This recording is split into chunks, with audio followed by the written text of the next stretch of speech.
Lucius arrogantly declares that this old man will play with Rio after 10 years.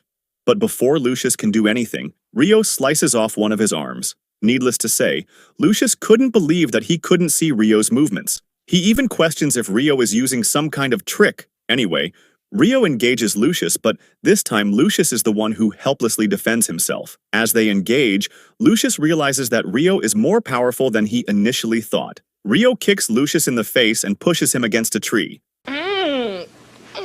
So good. But Lucius manages to get away before Rio can stab him. Although Lucius tries to run, Rio launches a massive attack on him. Lucius also realizes that despite attacking him so brutally, Rio doesn't even seem exhausted. Lucius also questions if Rio is a monster. Hate to break it to you, but you are the one who is the real monster here. Anyway, Lucius continues to run, but Rio uses spirit arts to attack Lucius.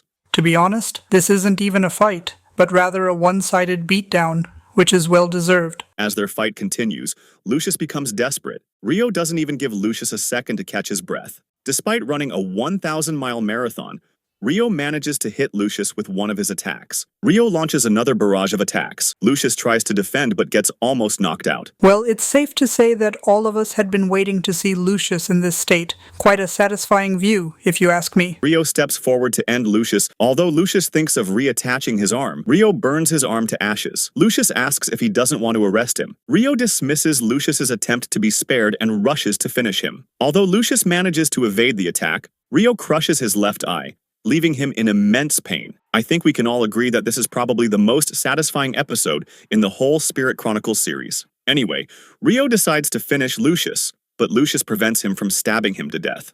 Thus, Rio decides to use a little bit more force. Since Lucius knew that he would die if this goes on, he decides to target Flora using his dagger. But Rio manages to save Flora. Rio then launches his finishing blow. But then Rice appears on the scene and saves Lucius. Well, it goes without saying that if Rice hadn't come, Lucius would have been a goner.